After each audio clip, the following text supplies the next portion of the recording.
Hello friends, welcome back to my channel. तो आप लोग के लिए एक वैकेंसी आई है जो कि आई है NPCIL की तरफ से, यानी कि nuclear power corporation of India limited की तरफ से ये वैकेंसी है।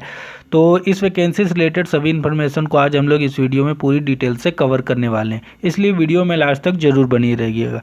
तो चलिए शुरू करते हैं इसे। तो दोस्तों, अगर हम लोग बात करें कि सबसे पहले ये ऑनलाइन एप्लीकेशन इसका कब से स्टार्ट हो रहा है, तो ये आपका स्टार्ट हो रहा है 3 नवंबर से।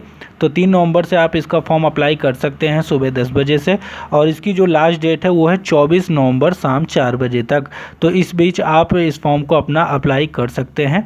अब बात करें इस फॉर्म में आगे के लिए, तो देखिए इसमें जो टोटल वैकेंसीज़ है, तो सबसे पहले तो मैं बता दूं तो टोटल वैकेंसीज़ तो 206 पोस्ट है इसमें, लेकिन वो कैटेगरी वाइज यहाँ बटी हुई है। तो वो 2-4 ऐसे पोस्ट हैं जिन पर ये बटी हुई है। तो देखिए सबसे पहले जो है इसमें पोस्ट किस प्रकार की है। एक कैटेगरी 1 की जो इसमें पोस्ट है उसमें कुछ ऐसी पोस्ट हैं कि स्टाइपनरी ट्रेनी की पोस्ट है, और साइंटिफिक असिस्टेंट की पोस्ट है। इसमें डिप्लोमा होल्डर्स जिसमें इंजीनियरिंग ये लोगों के लिए यहाँ चाहिए, और साथ में यहाँ साइंटिफिक असिस्टेंट की भी पोस्ट है। तो इस प्रकार टोटल इसमें 164 पोस्ट है इस कैटेगरी के लोगों के लिए, और वो यहाँ कैटेगरी वाइज भी दी हुई है, तो आप लोग यहाँ से देख सकते हैं। उसके बाद जो है यहाँ एक दूसरी कैटेगरी की जो वैकेंसी है, यानी कि जो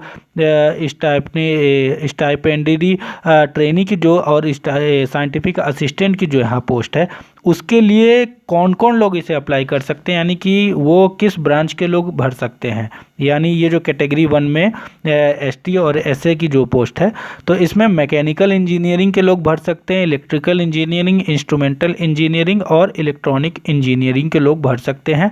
यहाँ इनकी पोस्ट दी हुई है कि टोटल पोस्ट कितनी है, और कैटेगरी वाइज भी यहाँ दी हुई है, तो ये आप लोग देख सकते हैं।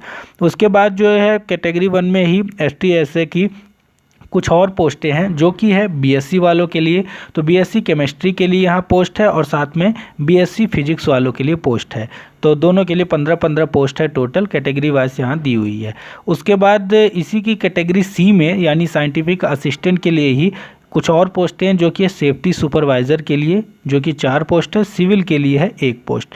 फिर साइंटिफिक असिस्टेंट के लिए यहाँ कुछ पोस्ट है जो कि सिविल वालों के लिए 14, मैकेनिकल के लिए 1, इलेक्ट्रिकल के लिए 1 और इंस्ट्रूमेंटल इलेक्ट्रॉनिक्स के लिए 1। इस प्रकार ये सभी पोस्टें जो मैंने यहाँ आपको बताई 164, तो ये यहाँ पूरी बांट दी गई हैं, जैसे कि आप लोग देख सकते हैं। ये 4 कैटेगरी में है, 1A, 1B, 1B, 1C, 1D। तो ये टोटल 164 पोस्ट हो जाती हैं। अब हम लोग आगे बात करते हैं कुछ और वैकेंसीज़ के बारे में। तो ये वैकेंसीज़ जो हैं वो हैं आपकी, यहाँ आप देख सकते हैं जैसे कि असिस्टेंट ग्रेड 1 और असिस्टेंट ग्रेड 1 FA, इन दोनों की यहाँ कोई भी पोस्ट नहीं है, पूरी नील है, यहाँ खाली है। अब आपके लिए वैकेंसीज जो है वो है assistant grade 1 C and MM की, इसमें टोटल 2 पोस्ट हैं। और फिर स्टेनो ग्रेड की पोस्ट है, उसमें टोटल 6 वैकेंसी है। सब ऑफिसर की पोस्ट है, उसमें 1 वैकेंसी आई है। लीडिंग फायरमैन की वैकेंसी में 3 पोस्ट है, और ड्राइवर कम पंप ऑपरेटर या कम फायरमैन के लिए 10 पोस्ट है। तो इस प्रकार ये सभी जो है 164 यहाँ से हैं, और बाकी जो है कुछ पोस्ट हैं, तो ये टोटल 186 पोस्ट यहाँ से ये सब हो जाती हैं। और उसके बाद अगर हम लोग बात करें कि इसमें एज लिमिट और जो आपकी सैलरी होने वाली है वो क्या होने वाली है, तो जो देखिए जो मैंने शुरू में बताया 164 पदों के लिए जो भर्ती है कैटेगरी में, यानी जो 1A, 1B, 1C, 1D के लिए जो मैंने बताया आपको, उसके लिए जो एज लिमिट है वो 18 से 25 साल रखी गई है। और साथ में जो है आपका जो स्टाइपेंडरी ट्रेनी और साइंटिफिक असिस्टेंट और जो साइंस ग्रेजुएट यानी BSc वालों के लिए था, उसके लिए भी जो यहाँ है वो 18 से 25 की एज लिमिट है। और इन सब के लिए जो है ये आपकी 1 साल की यहाँ ट्रेनिंग होगी। ट्रेनिंग के दौरान आपको 16,000 रुपये यहाँ में मिलेगा, और जो ट्रेनिंग का जो 2nd ईयर होगा, ये 1st ईयर की ट्रेनिंग के लिए है। 2nd ईयर की जो यहाँ आपकी ट्रेनिंग होगी वहाँ 18,000 रुपये आपको पर मंथ स्टाइपेंड मिलेगा। जब आपकी 2 साल की ट्रेनिंग कंप्लीट हो जाएगी तो फिर आपको यहाँ 35,400 रुपये की सैलरी मिलेगी, जो कि लेवल 6 के अंतर्गत होगी। तो ये आपकी यहाँ सैलरी होने वाली है, यानी कि आप अगर माने तो जब आपकी 2 साल की ट्रेनिंग के बाद जॉब लगेगी तो आपकी यहाँ 35,400 रुपये की सैलरी होगी, जो कि एक बहुत अच्छी सैलरी है। उसके बाद हम लोग बात करते हैं कुछ और पोस्टों के बारे में, यानी कि साइंटिफिक असिस्टेंट की जो एक इंडिविजुअल पोस्ट है उसके लिए यहाँ 18 से 35 की एज लिमिट है, और यहाँ आप आपको 44,900 रुपये का, यहाँ जब आपका ये ट्रेनिंग के बाद का अब यहाँ लिखा हुआ है, तो 44,900 रुपये की यहाँ सैलरी मिलेगी साइंटिफिक असिस्टेंट की पोस्ट के लिए। साइंटिफिक असिस्टेंट बी की पोस्ट के लिए, ये सी की पोस्ट थी, बी की पोस्ट के लिए 18 से 30 की एज लिमिट है। यहाँ 35,400 रुपये की आपकी यहाँ सैलरी होगी। Assistant grade 1 HR, assistant grade 1 FN और असिस्टेंट ग्रेड C&MM की जो वैकेंसीज़ हैं उसके लिए 21 से 28 साल की एज लिमिट है। यहाँ आपकी 25,500 रुपये की यहाँ आपकी सैलरी होने वाली लेवल 4 के अंतर्गत। स्टेनो ग्रेड 1 की जो यहाँ आपकी सैलरी है उसकी भी यहाँ सेम ही रहेगी। हाँ, सब ऑफिसर बी की जो पोस्ट है उसके लिए यहाँ जो है एज लिमिट वो 18 से 40 साल रखी गई है। यहाँ भी 35,400 रुपये का आपको यहाँ सैलरी मिलेगा, जो कि एक ग्रुप बी की पोस्ट है। और बाकी ये आप लोग अपने से भी पढ़ सकते हैं, मैं डिस्क्रिप्शन में इसका लिंक दे दिया हूँ, वहाँ से आप इसे डाउनलोड करके भी पढ़ सकते हैं। उसके बाद जो अगली पोस्ट थी लीडिंग फायरमैन की ए के लिए, उसकी एज लिमिट 18 से 32 साल है। 25,500 रुपये की यहाँ भी आपकी सैलरी मिलेगी, ग्रुप सी की ये पोस्ट है। Driver cum pump operator fireman A के लिए 18 से 27 साल की एज लिमिट है। आपकी सैलरी यहाँ होगी 21,700 रुपये, लेवल 3 के अंतर्गत, ग्रुप सी की ये पोस्ट है। उसके बाद एज लिमिट हो गया आपका यहाँ पर, और बाकी की चीज़ें मैंने बता दी। अब आप जान लीजिए कि इसमें क्वालिफ़िकेशन क्या चाहिए और एक्सपीरियंस क्या चाहिए। तो देखिए, यहाँ जो कैटेगरी 1 के लिए जो पहले मैंने बताया आपको, जहाँ पर डिप्लोमा इंजीनियरिंग यानी कि सिविल, मैकेनिकल, इलेक्ट्रिकल वालों के लिए जो मैंने पोस्टें बताई, उनके लिए आपका जो इंजीनियरिंग डिप्लोमा जो कंप्लीट होना चाहिए वो 60% मार्क्स या उसके ऊपर आपके होने चाहिए। यानी आपका डिप्लोमा 60% मार्क्स के साथ कंप्लीट होना चाहिए, mechanical, electrical, instrumental, electronic engineering जो भी है, और वो एक मान्यता प्राप्त यूनिवर्सिटी से कंप्लीट होना चाहिए। और साथ में आप यहाँ इंग्लिश आपके सब्जेक्ट में होना चाहिए 10वीं में या 12वीं में, तो ये यहाँ मेंशन किया गया है। और कुछ नोट यहाँ लिखा गया है कि कैंडिडेट जो है 12वीं या फिर 2 साल का जो भी डिप्लोमा कोर्स वो करते हैं वो 60% के साथ आपका यहाँ कंप्लीट होना चाहिए, तो ये आप ध्यान रखिएगा।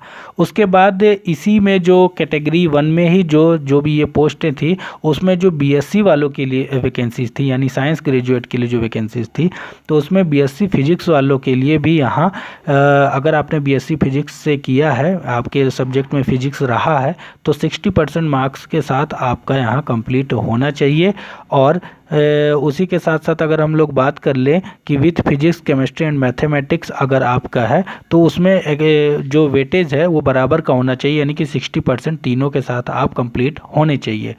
और ये इसका मतलब ये है कि BSc में आपके 60% मार्क्स होने चाहिए।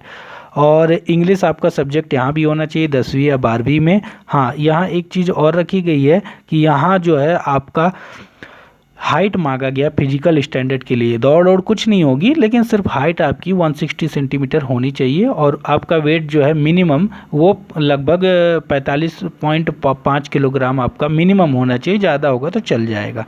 उसके बाद जो BSc केमिस्ट्री वालों के लिए है उसके लिए भी सेम टू सेम है, कोई अलग नहीं, जो फिजिक्स वालों के लिए बताया गया वही चीज़ है।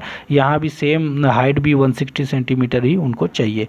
उसके बाद जो साइंटिफिक असिस्टेंट की जो सेफ्टी सुपरवाइजर की पोस्ट है उसके लिए आपको या तो BSc होना चाहिए या फिर आपका डिप्लोमा इंजीनियरिंग में होना चाहिए। 1 ईयर का डिप्लोमा भी आपका इंडिविजुअल सेफ्टी के लिए ज़रूरी है। 50% मार्क्स के साथ आपका ये BSc या इंजीनियरिंग कंप्लीट होना चाहिए। और साथ में यहाँ आपका 4 साल का एक्सपीरियंस मांग दिया गया है इस वैकेंसी के लिए, तो ये आप लोग ध्यान रखिएगा। बाकी सिविल के लिए भी यहाँ कुछ लिखा हुआ है कि डिप्लोमा आपका 60% मार्क्स के साथ इंजीनियरिंग में होना चाहिए, और 3 साल का आपका ये डिप्लोमा कोर्स होना चाहिए। एक्सपीरियंस के लिए यहाँ भी 4 साल का एक्सपीरियंस मांग दिया गया है। फिर अगली जो साइंटिफिक असिस्टेंट की पोस्ट है, यहाँ भी डिप्लोमा 60% के साथ सिविल, इलेक्ट्रिकल, मैकेनिकल इन सब में जिसमें से आपने किया है वो कंप्लीट होना चाहिए, और जो है 3 साल का ये आपका डिप्लोमा होना चाहिए। ये सब चीज़ें यहाँ बता दी गई हैं। और भी इसी प्रकार से 2-4 पोस्ट जो बच रही हैं उनके लिए भी है। अगर मैं पूरी बताने जाऊंगा तो ये आपको बहुत ही लंबा हो जाएगा, वीडियो बहुत लंबा हो जाएगा, तो यहाँ से आप लोग पढ़ लीजिएगा, ज़्यादा इसमें दिक्कत नहीं। अगर कुछ नहीं समझ में आया तो आप लोग अपनी जिस भी पोस्ट के लिए भरेंगे, अगर वो आपको नहीं समझ में आता है तो आप कमेंट बॉक्स में भी पूछ सकते हैं। तो ये यहाँ हो गया है, ये वही चीज़ें हैं, उसी के बारे में यहाँ भी बताया गया है कुछ जो लास्ट पोस्ट है। और तो ये इस वैकेंसी से रिलेटेड फ़िलहाल सभी इन्फॉर्मेशन हो गई है। है। एक बार और बता दूं आपको कि 3 नवंबर से स्टार्ट हो रहा है फॉर्म, जो कि 24 नवंबर शाम 4 बजे तक ये भरा जाएगा। तो इस बीच आप इस फॉर्म को अप्लाई कर सकते हैं। तो अगर ये वीडियो पसंद आया है तो इसे आप लोग लाइक कर दीजिए, और अगर आप चैनल पर नए हैं तो चैनल को सब्सक्राइब करके ऑल का बटन ज़रूर प्रेस कर लेना, क्योंकि हम इसी प्रकार की जॉब अपडेट यहाँ बताते रहते हैं, चाहे वो नॉन टेक्निकल पोस्ट हो या टेक्निकल पोस्ट हो, उन सभी के बारे में हम लोग यहाँ बात करते रहते हैं। तो चलिए मिलते हैं किसी नेक्स्ट वीडियो में, किसी नेक्स्ट वैकेंसी की अपडेट लेकर। तब तक के लिए थैंक यू सो मच।